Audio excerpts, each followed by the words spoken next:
मागील तासामध्ये आपण BA सेकंड इयर थर्ड सेमिस्टरचा पेपर सायकोलॉजिकल टेस्टिंग हा शिकत आहोत। या पेपरमधला पहिला प्रकरण and introduction to psychological testing याबाबत आपली चर्चा चालू आहे। मानसशास्त्र आणि मानसशास्त्रीय चाचण्या यामधील कोरिलेशन जर बघितलं तर मानसशास्त्राची सुरुवात किंवा मानसशास्त्राला शास्त्रीय अधिष्ठान मिळवून देण्यासाठी प्रायोगिक पद्धती आणि मानसशास्त्रीय चाचण्यांच्या पद्धती किंवा मानसशास्त्रीय साधने हे खूप मोठी आपली महत्त्वाची भूमिका बजावत असतात। म्हणून प्रयोग म्हटलं की तेथील असलेल्या वेगवेगळ्या प्रकारच्या पायऱ्यांचा अवलंब करून एखादी गोष्ट, एखादी सिद्धांत कल्पना, एखादी घटना आपण प्रायोगिक तत्वाद्वारे तिथे सिद्ध करत असतो किंवा त्याची पडताळणी करत असतो।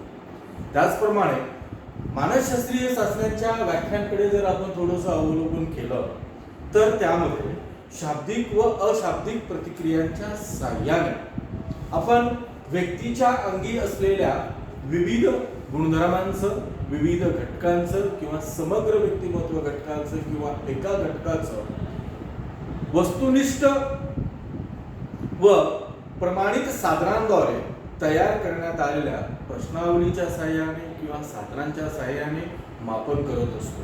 म्हणजे येथे मापन आणि साधन ह्या दोन गोष्टी, मापन आणि साधन ह्या साधनाद्वारे आपण व्यक्तिस्थित असलेल्या विविध गुणधर्मांचं, विविध क्षमतांचं मापन करतो व तेथे साधन वापरलं जातं ती म्हणजे चाचणी। ह्या चाचणीच्या साहाय्याने आपण काय करतो? गुणधर्मांचं मापन करतो। मग ही चाचणी कशा स्वरूपाची असते? शाब्दिक व अशाब्दिक अशा दोन स्वरूपाच्या ह्या चाचण्या असतात आणि येथे सुद्धा शाब्दिक चाचण्यांना शाब्दिक प्रतिक्रियांच्या साहाय्याने आणि अशाब्दिक चाचण्यांना अशाब्दिक प्रतिक्रियांच्या साहाय्याने आपण येथे विविध गुणधर्मांचं मापन करत असतो किंवा त्यांचं परीक्षण करत असतो। मग येथे हा सर्व जो गुणधर्मांचा मापन करण्यासाठी जी योजना आखली जाते त्या योजनेला चाचणीचं प्रशासन असं म्हटलं जातं। चाचणी प्रशासन की कशा पद्धतीने आपण गुणधर्मांचं मापन या साधनांद्वारे केलं पाहिजे किंवा चाचणीद्वारे केलं पाहिजे, यासाठी त्याला जी शास्त्रीय संकल्पना जी आहे ती म्हणजे टेस्ट ऍडमिनिस्ट्रेशन, त्याला म्हणूया आपण टेस्ट ऍडमिनिस्ट्रेशन किंवा चाचणी प्रशासन। कोणत्याही प्रमाणित मानसशास्त्रीय चाचणीमध्ये एक प्रकारची सुसूत्रता, एक वाक्यता असणं अनिवार्य आहे। चाचणीमधील प्रशासनाबाबत किंवा त्याच्या वापराबाबत आपण एक वाक्यता आणि सुसूत्रता जर असेल तर अशा वेळेस आपला जो टेस्ट परफॉर्मन्स असतो तो टेस्ट परफॉर्मन्स हा व्हॅलिड आणि रिलायबल समजला जातो। टेस्ट परफॉर्मन्स कारण की व्यक्तीच्या आंतरिक क्षमतांचं मेजरमेंट करण्यासाठी, त्याचं परीक्षण करण्यासाठी ज्या प्रश्नावल्या वापरल्या जातात त्या प्रश्नावल्यातून त्या प्रयुक्त व्यक्तीचं टेस्ट परफॉर्मन्स हा अवलंबून असतो। आता लक्षात घ्या, येथे ह्या टेस्ट परफॉर्मन्सवर इम्पॅक्ट होऊ नये, प्रयुक्ताच्या चाचणी सोडवण्यावर परिणाम होऊ नये याकरिता चाचणी दात्याने व चाचणी घेणाऱ्याने त्याच्यामधील असलेली एक सूत्रता किंवा सुसूत्रता ही फॉलो केली गेली पाहिजे किंवा एक वाक्यता त्यामध्ये असली पाहिजे। उदाहरणार्थ एक्स नावाची टेस्ट आहे। एक्स नावाची टेस्ट ही आज आपण वाय व्यक्ती वापरत आहे। एक्स नावाची व्यक्तीने वापरलेली एक्स टेस्ट ही वाय व्यक्ती वापरत असेल तर अशा वेळेस ही एक्स टेस्ट पुन्हा झेड व्यक्तीने टेस्ट वापरल्यास दोघांचे असलेले परिमाण किंवा परिणाम किंवा रिझल्ट हे एकसारखे येणं आवश्यक आहे, तरच त्या चाचणीला व्हॅलिड किंवा त्या चाचणीद्वारे काढलेले निष्कर्ष हे रिलायबल आणि व्हॅलिड समजले जातात. म्हणून चाचणी प्रशासनामध्ये सुसूत्रता आणि एकवाक्यता ठेवल्यामुळे आपणास चाचणी निर्वर्तनावर किंवा या टेस्ट परफॉर्मन्सवर होणारे जे काही दुष्परिणाम आहेत ते दुष्परिणाम आपण टाळू शकतो.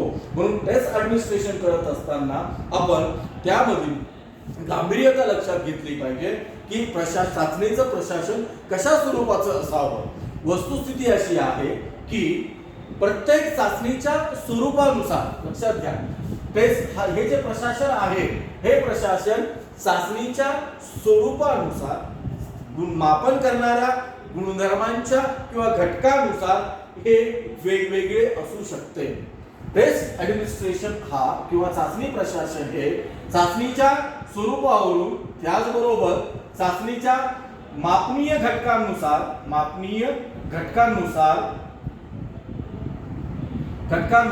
टेस्ट ऍडमिनिस्ट्रेशन हे वेगवेगळे असतात किंवा भिन्न भिन्न असतात. पण मानसशास्त्रामध्ये किंवा मनोमापनामध्ये काही विशिष्ट असे नियम ठरवलेले आहेत. त्या नियमांच्या आधारावर चाचणीदात्याच्या टेस्ट परफॉर्मन्सवर परिणाम होऊ नये म्हणून चाचणी सोडून घेणारी व्यक्तीने म्हणजे चाचण्या सोडून घेणाऱ्या व्यक्तीने त्या चाचणीबद्दल प्रशासनाबद्दल त्याचे काही नियम फॉलो केल्यास आपल्याला टेस्ट परफॉर्मन्स हा टेस्ट परफॉर्मन्सवर होणारा परिणाम दुष्परिणाम निगेटिव्ह इम्पॅक्ट हा कमी करू शकतो. म्हणजे येथे जो चाचणी देणारी व्यक्ती असते, चाचणी देणारी जी व्यक्ती असते या व्यक्तीला सब्जेक्ट किंवा प्रयुक्त म्हणतात आणि चाचणी घेणारी जी व्यक्ती आहे चाचणी घेणाऱ्या व्यक्तीला चाचणी करता हा झाला सब्जेक्ट आणि हा झाला टेस्टर. ह्या टेस्टरने किंवा ह्या चाचणीकर्त्याने चाचणी सोडवत असताना काही विशिष्ट नियमांचं जर पालन केलं तर त्या आधारावर चाचणी परफॉर्मन्स हा हाय येऊ शकतो व आपण चाचणी ज्या हेतूसाठी आपण वापरत आहोत तो हेतू सुद्धा इथे साध्य होऊ शकतो. म्हणून कोणत्याही क्षेत्रामध्ये साधन वापरावयाचे असेल किंवा साधनाचा अवलंब करावयाचा असेल तर अशा वेळेस आपणास त्याचे काही इथिकल नॉर्म्स असतात, काही इथिकल कोड ऑफ कंडक्ट असतात. ते कोड ऑफ कंडक्ट आपण फॉलो केले पाहिजे. फॉर एक्झाम्पल सांगायचं जर झालं वैद्यकीय क्षेत्राचं आपण उदाहरण घेऊया. तुम्हाला एखाद्या बोनचा एक्सरे जर काढावायचा असेल तर अशा वेळेस तुम्ही ऑब्झर्व करा, ज्यावेळेस तुम्ही एक्सरे रूम मध्ये जातात तेव्हा एक्सरे रूम ही पूर्ण बंद असते. तेथील वातावरण हा अगदी कंट्रोलेबल असतो, जसं की लाईट असेल, फॅन असेल, हवा असेल. त्याचबरोबर जेव्हा आपण एक्सरे मशीन समोर जातो ती मशीन प्रॉपरली तिथे अरेंज केलेली असते. मग अशा वेळेस जे एक्सरे मॅन असतो तो एक्सरे मॅन आपल्याला सांगतो की बाबा रे तुमच्या हातातलं कडे, अंगठ्या वगैरे गळ्यातलं जे काही असेल ते काढा. देन गरज भासल्यास आपल्या अंगावरचे वस्त्र जे त्यातून रिफ्लेक्ट होणार नाही ते सुद्धा आपल्याला बाजूला काढावा लागतो. म्हणजे अशा पद्धतीने तो आपल्याला तो मशीन समोर उभा करतो आणि मशीन नंतर तिथं क्लिक केलं जातं. अर्थात हा जो एक प्रोसिजरचा भाग आहे ती नियमावली आहे, ती नियमावली फॉलो करून एखादं आपल्याला तिथे टेस्ट मेजर म्हणजे आपण एखाद्या घटकाचं तिथे मापन करत असतो. म्हणजे यावरून एक गोष्ट लक्षात येते की कोणताही साधन वापरावयाचे असेल तर त्या साधनामध्ये आपणास सुसूत्रता किंवा एकवाक्यता असणं आवश्यक आहे. आणि ती एकवाक्यता आणि सुसूत्रता कोणत्या प्रकारची असावी त्याची काही नियमावली ठरवण्यात आलेली आहे की त्या नियमावलीच्या आधारावर आपला टेस्ट परफॉर्मन्स हा हाय असू शकतो. त्यातला पहिला नियम तो म्हणजे चाचणी प्रशासनाच्या दृष्टीने आपल्याला चाचणी सोडवून घ्यायची आहे, प्रयुक्त व्यक्तीकडून चाचणी सोडून घ्यायची आहे. अशा वेळेस चाचणी सोडून घेण्याच्या अगोदर सर्वप्रथम जो चाचणी करता असतो, टेस्टर असतो, त्याने प्राथमिक पूर्वतयारी किंवा प्रारंभिक पूर्वतयारी करणं आवश्यक आहे. म्हणजे चाचणीच्या दृष्टिकोनातून आपणास आता चाचणी प्रशासन करायची आहे, एखाद्या व्यक्तीवरती चाचणी सोडून घ्यायची आहे. अशा वेळेस टेस्टरने टेस्टरने येथे त्या चाचणी संबंधित प्रारंभिक पूर्वतयारी किंवा प्राथमिक पूर्वतयारी करणं अनिवार्य आहे. आता तयारी कशी करणार? तयारी करण्यासाठी काय करावं लागेल? तर तयारी करण्यासाठी चाचणी सोडवण्यासाठी किंवा चाचणी प्रशासन करण्यासाठी लागणारे आवश्यक साहित्य अगोदरच तयार ठेवणं गरजेचं असतं.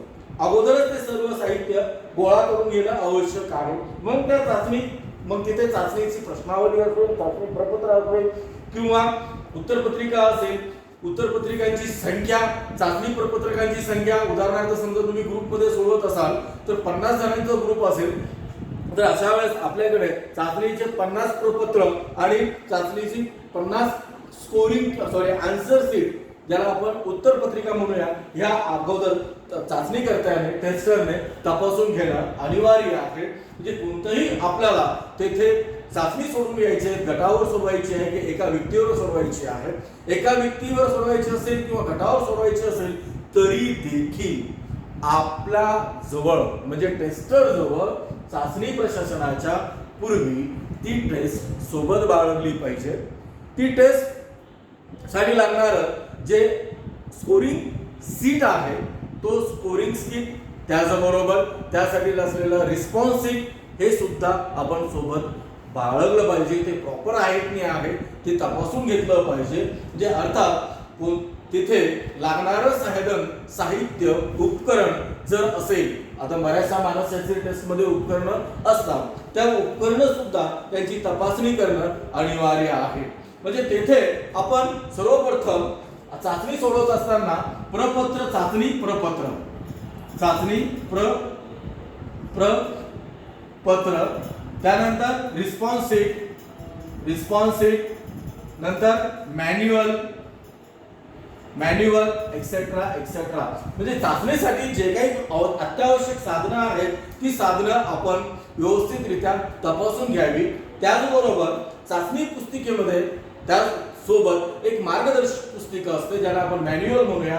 त्या मॅन्युअल मध्ये नमूद केलेल्या सूचनांच्या आधारावर आपण एक वेळेस रंगीत तालीम ज्याला आपण म्हणूया रिहर्सल सुद्धा करून घ्यावी की जेणेकरून आपणास चाचणी प्रशासन करत असताना, चाचणी सोडून घेत असताना त्यामध्ये चाचण्याच्या सूचना नैसर्गिकरित्या, स्वाभाविकरित्या आणि अगदी तिथे परीक्षकाला समजतील अशा पद्धतीने आपण तिथे देऊ शकतो, जेणेकरून टेस्ट परफॉर्मन्सवर तेथे सकारात्मक परिणाम होऊ शकेल आणि चाचणीचा जो उद्देश आहे तो उद्देश सफल होऊ शकेल. अर्थात ह्या गोष्टी करण्यापाठीमागे उद्देश आपला एकच आहे की चाचणी प्रशासन करत असताना टेस्ट परफॉर्मन्सवर निगेटिव्ह इम्पॅक्ट होऊ नये. मग त्यासाठी साधनांची जमाव करणे, साधन आल्यानंतर शक्यतो आपण त्याची रंगीत तालीम सुद्धा करावी आणि ते साहित्य जर बऱ्याच टेस्ट ह्या मोटर बेस असतात किंवा परफॉर्मन्स बेस असतात, त्या मोटर बेस मध्ये आपल्या एक सिक्वेन्स असते काही टेस्ट मध्ये, ते सिक्वेन्स सुद्धा आपण लावून घेतलं पाहिजे की जेणेकरून जेव्हा आपण टेस्ट ऍडमिनिस्ट्रेशन करू तेव्हा तो त्याच क्रमाने त्या टेस्ट दिल्या गेल्या पाहिजे. जसं की कोहोज ब्लॉक असेल किंवा भाटिया बॅटरी ऑफ परफॉर्मन्स असेल, या टेस्ट मध्ये वेगवेगळे सेक्शन्स दिलेले असतात. त्या सेक्शन्स प्रमाणे टेस्टरने अगोदर ते साहित्य क्रमाने सुद्धा लावून घेतले तर चाचणी प्रशासन करणं सहज सोपं जाईल. चाचणीमध्ये कोणत्याच प्रकारचा अडथळा येणार नाही आणि परिणामी टेस्ट परफॉर्मन्स हा हाय होऊ शकेल. तिथे कंटाळवाणी वाटणार नाही, रटाळवाणी वाटणार नाही. त्याचबरोबर बऱ्याच टेस्टमध्ये इथे ग्रुप टेस्ट ज्यावेळेस आपण घेतो तेव्हा चाचणी देणाऱ्या व्यक्तीला प्रशासनाची आवश्यकता असते, प्रशिक्षणाची आवश्यकता असते. काही वेळेस त्याचं चाचणी प्रशासन कसं करावं याविषयी त्याला अगोदर कल्पना देणं आवश्यक आहे. आणि ग्रुप टेस्टमध्ये जेव्हा आपण टेस्ट ऍडमिनिस्ट्रेशन करतो त्यावेळेस त्या चाचणी प्रपत्र वाटणारी व्यक्ती आणि त्याला कलेक्ट करणारी व्यक्ती ते कोण गोळा करेल, कोण त्यामधील असलेलं सुपरविजन करेल आणि साहित्य परत घेईल, याची सर्व आपण प्रारंभिक किंवा प्राथमिक पूर्वतयारी करून आपण टेस्ट प्रशासन जर सुरू केलं, चाचणी सोडवण्याची सुरुवात जर केली तर नक्कीच टेस्ट परफॉर्मन्स हा हाय होऊ शकतो. नंतर दुसरा नियम आहे तो म्हणजे ते चाचणी वेळची परिस्थिती. चाचणी वेळेची परिस्थिती ही सुव्यवस्थित असावी किंवा योग्य असावी. आता सुव्यवस्थित असावी किंवा योग्य असावी याचा अर्थ काय? प्रयोगाची व्याख्या तुम्हाला आठवत असेल. प्रयोग कशाला म्हणायचं? नियंत्रित वातावरणात केले जाणारे निरीक्षण. मग येथे नियंत्रित वातावरण, सुव्यवस्थित परिस्थिती किंवा परिस्थिती योग्य असणे म्हणजे काय की जेथे आपण टेस्ट घेत असतो त्या टेस्ट मधील खोली, त्या खोलीमध्ये शांतता असणं अनिवार्य आहे. शांतता कशासाठी? जेव्हा सब्जेक्ट टेस्ट सोडवत असतो आणि तिथं दचकन मोठाच आवाज आला तर त्याचं कॉन्सन्ट्रेशन हे भंग होऊ शकतं आणि तो जो काही स्पॉन्टेनियसली किंवा स्वाभाविकरित्या नैसर्गिकरित्या ज्या काही प्रतिक्रिया देत असतो त्या प्रतिक्रिया देण्यामध्ये अडथळा निर्माण होऊ शकतो आणि जो आपला हेतू आहे चाचणीचा तो हेतू कुठेतरी निगेटिव्हली इन्फ्लुअन्स होण्याची शक्यता नाकारता येत नाही. म्हणजे ज्या खोलीमध्ये आपण चाचणी सोडवणार आहोत, चाचणी दिली जाणार आहे, त्या खोलीमधील वातावरण हे नियंत्रित असलं पाहिजे. जिथे प्रकाश पुरेसा पाहिजे, खेळती हवा पाहिजे, तसेच तिथे बैठक व्यवस्था सुद्धा आरामदायी असली पाहिजे. त्यामुळे प्रयुक्त आपला ज्या काही आपण सूचना देतो त्या सूचना नीटपणे समजून घेत असतो. त्याला ऍक्च्युअल टेस्ट मध्ये काय करायचं आहे, कारण तो नौका असतो, त्या चाचणी प्रपत्रामध्ये त्याला नेमकं काय करायचं आहे याविषयीच्या सूचना टेस्टरद्वारे दिल्या जातात आणि टेस्टरने दिलेल्या सूचना प्रयुक्त व्यक्तीला नीट समजून घ्यायला पाहिजे, नीट समजल्या पाहिजे, त्याचा आवाज त्याला व्यवस्थित यायला पाहिजे की जेणेकरून त्यामधील तो रिस्पॉन्स करताना एक नैसर्गिकरित्या रिस्पॉन्स देऊ शकेल. आणि बऱ्याच वेळेस आपल्याला ते सुरू करण्या अगोदर पहिलं ट्रायल आपण घेत असतो, ज्याला आपण ट्रायल प्रॅक्टिस म्हणूया आपण, किंवा प्रात्यक्षिक, पूर्व प्रात्यक्षिक सुद्धा घेत असतो. अशा वेळेस तेथील जो वातावरण आहे ते वातावरण अतिशय शांत, प्रकाशमय, सुव्यवस्थित, प्रयुक्ताला बसण्यासाठी लागणारी जी खुर्ची आहे ती आरामदायी पाहिजे किंवा ॲट अ कम्फर्टेबल, त्याला कम्फर्टेबल होईल अशी तिथे बैठक व्यवस्था असली पाहिजे. आणि जेव्हा टेस्ट चालू होते तेव्हा शक्यतो आपल्या टेस्ट रूमच्या पाठीमागे, टेस्ट रूमच्या दरवाजावर आपण चाचणी देणे सुरू आहे असं जर फलक लावलं तर तिथे कोणाचा डिस्टर्ब होऊ शकणार नाही, इंटरप्ट होणार नाही. आणि त्यामुळे आपण एका फ्लो मध्ये, एका नैसर्गिक फ्लो मध्ये नॅचरली आपण तिथं टेस्ट ऍडमिट करण्यामध्ये सहज शक्य होऊ शकतो. अर्थात चाचणी परफॉर्मन्स कशा पद्धतीने हाय करावा त्यावर टेस्ट ऍडमिनिस्ट्रेशन हे अवलंबून असतं. म्हणजे टेस्ट ऍडमिनिस्ट्रेशन चाचणी देत सोडवत असताना टेस्टरने कोणकोणत्या प्रकारच्या काळजी घेतल्या पाहिजे, कोणकोणत्या प्रकारची दक्षता घेतली पाहिजे. त्यात पहिली म्हणजे प्राथमिक पूर्वतयारी करणं. दुसरं, जेथे आपण टेस्ट घेत आहोत ती टेस्टची रूम, ज्याला टेस्टर रूम किंवा टेस्टिंग रूम, ही कंट्रोलेबल असली पाहिजे की तेथे कोणाचा डिस्टर्ब होणार नाही. बऱ्याचशा टेस्टमध्ये लहान मुलं ज्यावेळेस टेस्ट सोडवत असतात, काही टेस्ट ह्या लहान मुलांचं बिहेवियरल डायग्नोसिस करण्यासाठी किंवा क्लिनिकल डायग्नोसिस करण्यासाठी वापरल्या जातात. तेव्हा जी मुलं अवधान केंद्रीकरण करण्यामध्ये विचलित असतात अशा मुलांना जर टेस्टच्या दरम्यान कोणता तरी अचानक दुसरा एखादा आवाज आला तर ते मुलं विचलित होतात आणि त्यांचा जो मेन परफॉर्मन्स आहे तो मेन परफॉर्मन्स किंवा टेस्ट परफॉर्मन्स हा लो होण्याची शक्यता नाकारता येत नाही. आणि अशा मुलांना पुनर्स्टेबल करणं त्या टेस्टरची खूप मोठं आव्हान निर्माण होतं. म्हणजे त्या टेस्टर समोर त्या मुलांना पुन्हा स्टेबल करून पुन्हा ती टेस्ट नव्याने करावी लागते का की आपणास रिलायबल आणि व्हॅलिड असा मेजरमेंट किंवा त्याचं परिमाण शोधून काढावायचा असतो. म्हणून या छोट्या छोट्या ज्या दक्षता आहेत, या ज्या काळजी आहेत, ही काळजी आपण घेतली पाहिजे. तिसरा जो नियम आहे तो म्हणजे प्रयुक्त व्यक्तीची तात्कालिक स्थितीचा आपण विचार केला पाहिजे. म्हणजे त्याच्या मानसिक स्थितीचा सुद्धा विचार केला गेला पाहिजे. या मानसिक स्थितीचा टेस्ट ऍडमिनिस्ट्रेशनवर खूप मोठा इम्पॅक्ट होऊ शकतो. अगदी फ्रेश, ताजीतवानी किंवा जागरूक व्यक्ती जर असेल तर ती टेस्ट मध्ये आपला स्वतःचा इनिशिएटिव्ह दाखवत असते, इनिशिएटिव्ह घेत असते की आपल्याला काय करायचं, कुतूहलरित्या ते आपल्या समोर प्रेझेंट होत असतात. अशा वेळेस आपण ती व्यक्ती शारीरिकदृष्ट्या आणि मानसिकदृष्ट्या ही फिट पाहिजे, स्टेबल पाहिजे. बऱ्याचशा टेस्टमध्ये एखादी व्यक्ती फिजिकली अनफिट आहे आणि त्याला आपण टेस्ट ऍडमिनिस्ट्रेशन करत असेल तर अशा वेळेस त्याचं कॉन्सन्ट्रेशन लागत नाही आणि ज्या काही प्रामाणिकपणे प्रतिक्रिया देण्याची आपली अपेक्षा असते ते तिथं साध्य होऊ शकणार नाही. म्हणून टेस्टरने एक काळजी घेतली पाहिजे की आपला जो प्रयुक्त आहे तो मेंटली स्टेबल आहे का, तो फिजिकली स्टेबल आहे का, याचा सुद्धा प्रारंभिक आपण विचार केला पाहिजे.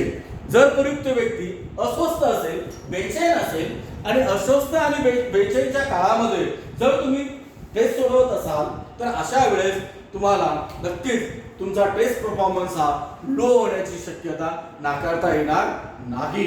म्हणून आपल्या प्रयुक्त व्यक्तीची मानसिक स्थिती प्रॉपर आहे का, शारीरिक स्थिती प्रॉपर आहे का, can he is stable, can he is able, stable आणि एबल दोन्ही गोष्टी इथं महत्वाच्या आहेत. जर तो स्टेबल असेल तर तो एबल असतो.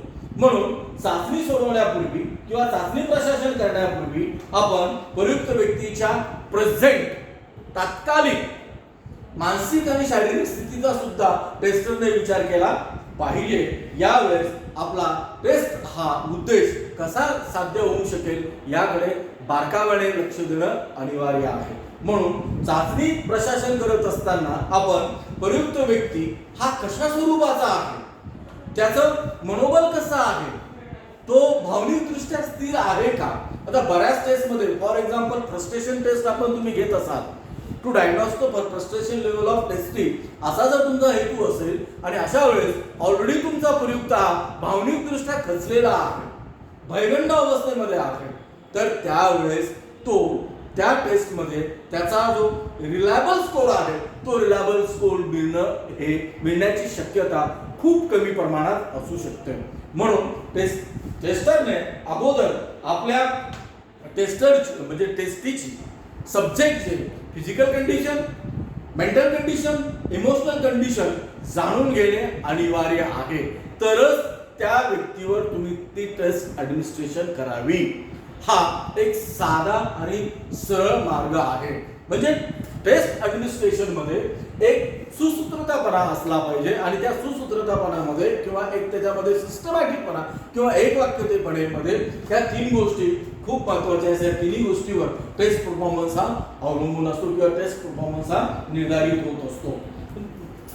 थोडक्यात आपण टेस्ट देणारी इथे टेस्टी जी आहे ही खूप महत्त्वाची व्यक्ती असते. आपण तिच्या गुणधर्मांचं मेजरमेंट करत असतो आणि ते करत असताना त्याचा मेंटली तो प्रिपेअर आहे का टेस्ट देण्यासाठी.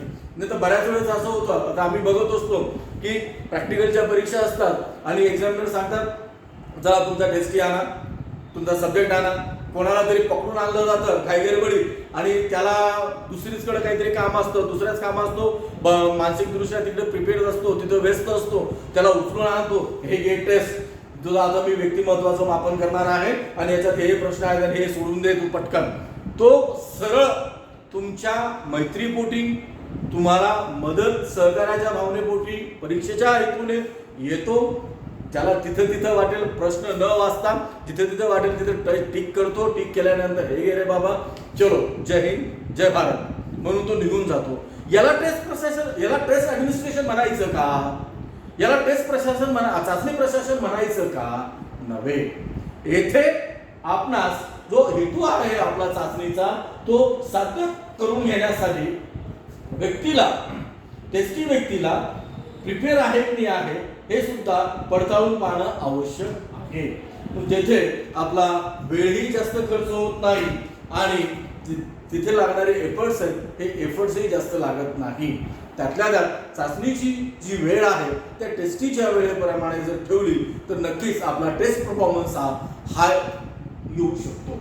नंतर चौथा पॉइंट आहे तो म्हणजे चौथा नियम म्हणजे याची जी नियमावली आहे आपण कोणत्या दक्षता घेतल्या पाहिजे, कोणत्या काळजी घेतली पाहिजे त्यामध्ये चौथी आहे ती म्हणजे सूचना ह्या सुस्पष्ट दिल्या गेल्या पाहिजे. मानसशास्त्रीय चाचण्यामध्ये सूचना टेस्ट इन्स्ट्रक्शन हा खूप मोठा अंग आहे. ज्याला आपण म्हणूया की डायरेक्ट तिथे आपल्याला परफॉर्मन्स करून घ्यायचा आहे. मग अशा वेळेस टेस्टरने सूचना टेस्टीला जर प्रॉपर दिल्या तर त्याला त्या टेस्टमध्ये काय करायचं आहे, नेमकं त्याचा रोल काय आहे, तो रोल तो तिथं समजू शकतो आणि त्याप्रमाणे आपल्या चाचणी प्रपत्रावरून स्वतःचे जे काही मत आहे, अभिप्राय आहे किंवा त्याला संबंधित जे लागू होणारा जो काही ऑप्शन आहे त्या ऑप्शनला तो प्रॉपरली टिक करू शकतो. अर्थात सूचना देताना बऱ्याच ठिकाणी असं बघितलेलं आहे की टेस्टी हा स्वतःला सिद्ध करण्याकरिता, टेस्टर स्वतःला सिद्ध करण्यासाठी किंवा टेस्टी हा बिग काहीतरी खूप काही मला येतो. मग अशा वेळेस तो विचार करत नाही की समोर जो बसलेला आपला टेस्टी आहे त्या टेस्टीला ती भाषा प्रॉपर येते की येते, मी बघितलेला आहे. मग तेथे हा धाड धाड धाड धाड इंग्रजीत तो सुरू होऊन जातो. अशा वेळेस त्याला प्रश्न विचारला जातो, समजल्या तुला, तो फक्त मान हलवतो आणि चाचणी सुरू झाल्यानंतर विचारलं जातं इथे काय करू, इथे काय करायचं, हे कसं करायचं, इट्स नॉट प्रॉपर वे. म्हणून सूचना देत असताना अगदी सोप्या, स्पष्ट आणि त्याला समजेल त्या भाषेमध्ये दिल्या गेल्या पाहिजे. उगाचा भाऊ आणायचा नाही, स्वतःला खूप काही येतं असं दाखवायचं नाही. सूचना ह्या स्पष्ट दिल्या गेल्या पाहिजे, त्याला समजेल त्या भाषेमध्ये दिल्या गेल्या पाहिजे. आणि कॉम्प्लेक्स जे वर्ड असतात, क्लिष्ट जे वर्ड असतात, गुंतागुंतीचे जे वर्ड असतात, ते गुंतागुंतीचे शब्द टाळले गेले पाहिजे की त्यामधून बऱ्याच वेळेस असं होतं की एका शब्दाचे दोन अर्थ निघतात. असे सुद्धा शब्दांचा वापर सूचना देताना टाळावा. आणि प्रत्येक पायरीमध्ये चाचणी सोडवण्याच्या प्रत्येक स्टेपमध्ये टेस्टीला काय करावायचं आहे त्या स्टेप्सच्या आपण सहजरित्या, सुस्पष्टरित्या समजून सांगितल्या तर आपला टेस्ट परफॉर्मन्स हाय होऊ शकेल. म्हणजे चाचणी सोडवताना बारीक सारीक गोष्टी आहेत, त्या बारीक सारीक गोष्टी आपण जर व्यवस्थितरित्या त्याचं पालन केलं तर नक्की आपला टेस्ट परफॉर्मन्स हा एक्सलेंट होऊ शकतो. टेस्ट ॲडमिनिस्ट्रेशन हे एक्सलंट होऊ शकतो. इथे आपण त्या टेस्टीची ॲटिट्यूड सुद्धा जाणून घ्यायला पाहिजे. त्या टेस्टीचा ॲटिट्यूड कसा आहे, त्या ॲटिट्यूड प्रमाणे आपल्या शब्दांची तिथे मांडणी असावी. आणि बऱ्याच वेळेस असंही होऊ नये की आपणच बोलतोय, आपण सूचना देत असताना आपणच एका सापड्यात असं करायचं, समजलं, तसं न करता स्टेप वाईज तुला हे समजलं का, समजलं नसेल तर तू मला प्रश्न विचारू शकतोस. म्हणजे त्याच्यामधील असणारी जी काही शंका आहे, त्याच्यामधील असलेल्या काही त्यात काही कॉम्प्लेक्सिटी वाटत असेल तिथे आपण ती समजून सांगितली पाहिजे. म्हणजे इथे थोडक्यात आपल्या टेस्टरने प्रश्न विचारण्याची संधी दिली गेली पाहिजे. म्हणजे टेस्ट ॲडमिनिस्ट्रेशन करत असताना, ऍक्च्युअल टेस्ट सोडून घेत असताना येथे सूचना ज्यावेळेस दिल्या जातात त्या सूचना समजून घेण्यासाठी तिथे प्रश्नोत्तर झालं पाहिजे, त्यालाही प्रश्न विचारण्याची संधी दिली गेली पाहिजे की जेणेकरून त्याच्या मनामधील असलेले काही अनाहूत प्रश्न असतील, शंका कुशंका असेल, त्या शंका कुशंकांचं निरसन होईल आणि तो ती टेस्ट चांगल्या रीतीने समजून त्यामधील आपला परफॉर्मन्स हा चांगला एक्सप्लोर करू शकतो. म्हणजे मार्गदर्शक पुस्तिकेमध्ये ज्या काही सूचना दिलेल्या असतात त्या सूचना अतिशय स्टँडर्ड नॉर्म्सने दिलेल्या असतात, अतिशय स्टँडर्ड मॅनर्स प्रमाणे दिलेल्या असतात. पण त्या सूचना आपल्या समोर जो बसलेला टेस्टी आहे त्या टेस्टीला सहजरित्या त्याचं आकलन होण्यामध्ये समस्या निर्माण होतात. म्हणून टेस्टरची ही जबाबदारी असते की त्या सूचना आपण व्यवस्थितरित्या स्वतः वाचून घ्यायच्या. सर्वप्रथम टेस्टरने वाचून घ्यायच्या आणि टेस्टरने वाचून घेतल्यानंतर त्या आपल्या टेस्टीला दिल्या गेल्या पाहिजे की येथे आपण त्याचं पूर्ण शंका कुशंकांचं निरसन होईल आणि अशा रीतीने आपण चाचणीला प्रारंभ केला गेला पाहिजे. नंतर याच्यामध्ये सूचना समजल्यानंतर आपण चाचणी प्रपत्र त्यास देत असतो. अशा वेळेस टेस्टीचा मुख्य हेतू हा असतो की आपण ज्या हेतूने चाचणी इथे घेतलेली आहे तो हेतू साध्य झाला गेला पाहिजे. मग त्यासाठी त्याचं बिहेवियरल ऑब्झर्वेशन करणं. चाचणी सोडवताना बऱ्याच वेळेस आपला जो टेस्टी असतो ते गोंधळलेला अवस्थेत असतो, त्याचे फेशियल एक्सप्रेशन वेगळे होतात, त्याच्या छातीचे धडधड वेगळे होत असते, म्हणजे त्याचे कंपने वाढतात, घाम येत असतो, हातपाय थरथर करत असतात, असं काही होतंय का? म्हणजे त्याचं बिहेवियरल ऑब्झर्वेशन सुद्धा आपण गेलं पाहिजे. म्हणजे अर्थात जे डोक्यामध्ये चालू आहे तेच आपल्या पेपरवर उमटतंय का? नसता बऱ्याच वेळेस असं होतं की आपण खूप गोंधळलेल्या अवस्थेत आहोत आणि घाम सुटलेला आहे आणि प्रश्नांची उत्तरं दुसरे दिले जातात. मग ते प्रॉपर होतंय का? सुसंबंधित आहे का? म्हणजे internal behaviour, thought process, emotional process, mental process ही त्याच्या रिस्पॉन्स मधून रिफ्लेक्ट होते का, याचं सुद्धा टेस्टरने बारकाव्याने निरीक्षण केलं गेलं पाहिजे. ही सुद्धा काळजी किंवा ही सुद्धा दक्षता आपण फॉलो केली तर टेस्ट ऍडमिनिस्ट्रेशन हे चांगल्या रीतीने होऊ शकेल. टेस्ट सोडून घेतल्यानंतर एक विशिष्ट कालावधी, ते चाचणीसाठी विशिष्ट कालावधी दिला जात असतो. रस्ता काही चाचण्या अगदी 10 मिनिटात सोडवणं सहज शक्य होतं, काही चाचण्यांना अर्धा तास लागतो. प्रॉपर त्या चाचणीसाठी तितका वेळ पुरेसा आहे का, याचं सुद्धा भान टेस्टरने ठेवलं पाहिजे की ह्या चाचणीसाठी इतका वेळ पुरेसा असेल. त्याचं सुद्धा अगोदर आपण आपल्या टेस्टी सोबत चर्चा करावी की तुला इतका वेळ जर दिला जाईल आणि इतक्या वेळेत तुला ही चाचणी सोडून घेतलं जाईल. म्हणजे जे काही सूचना असेल त्या सूचनांचं काटेकोरपणे पालन अगोदर टेस्टरने केलं गेलं पाहिजे. त्यानंतर टेस्टी हा आपण दिलेल्या सूचनांचं अनुपालन करत असतो आणि त्या अनुपालनातून आपल्याला चाचणी प्रशासन खूप सुव्यवस्थितरित्या पार पाडणं सहज शक्य होत असते. मग चाचणी सोडवून झाल्यानंतर बऱ्याच वेळेस टेस्टीला कुतूहलता असते की आपण काय केलंय. तर अशा वेळेस टेस्ट नुसार, टेस्ट मॅनरनुसार आपण एक भान ठेवायला पाहिजे की त्याला लेबल होईल अशा पद्धतीने त्याला लेबलिंग निष्कर्ष अंती करू नका. बऱ्याच वेळेस आपल्या लेबलिंगचा त्या टेस्टीवर निगेटिव्ह सुद्धा इम्पॅक्ट होऊ शकतो. फॉर एक्झाम्पल एखाद्या विद्यार्थ्याचा IQ हा किंवा एखादी क्षमता, फॉर एक्झाम्पल एज्युकेशनल ऍप्टिट्यूड त्याचा कमी असेल तर अशा वेळेस आपण असं नाही म्हणायचं त्याला की you are a slow learner, you are so low achiever. त्याच्यावर तो इम्पॅक्ट होऊ शकतो आणि त्याच्या व्यक्तित्वावर त्याचा ऋणात्मक परिणाम होण्याची शक्यता नाकारता येत नाही. म्हणून अशा वेळेस लेबलिंग करताना कुठे काहीतरी गडबड दिसते, कुठे आपल्याला हा पॉइंट आपल्याला कमी वाटतोय पण तो वाढवता येईल. हा जो स्किल आहे हे स्किल टेस्टरमध्ये असणं आवश्यक आहे की जेणेकरून आपला हेतूही साध्य होतो आणि एक ह्युमन डिग्निटी म्हणून आपण त्या टेस्टीचा रिस्पेक्ट पण करत असतो. अशा पद्धतीने टेस्ट ऍडमिनिस्ट्रेशन करण्याचे जे काही नियमावली आहेत, जे काही दक्षता आहेत, काळजी आहेत, ही घेऊन जर आपण टेस्ट ऍडमिनिस्ट्रेशन केलं तर ते टेस्ट ऍडमिनिस्ट्रेशन अतिशय सायंटिफिक, सुस्पष्ट आहे असं समजलं जाईल. अशा पद्धतीने आपण चाचणीचं प्रशासन करावं. चाचणी प्रशासन म्हणजे चाचणी सोडून घेत असताना आपण ज्या काही चर्चा केलेल्या जे काही मुद्दे आहेत, 5-6 मुद्दे, त्या मुद्द्यांचा जर आपण अवलंब केला, फॉलो केलं तर नक्कीच आपलं टेस्ट ऍडमिनिस्ट्रेशन हे आदर्श होऊ शकतं. इथे हा मुद्दा आपला संपलेला आहे.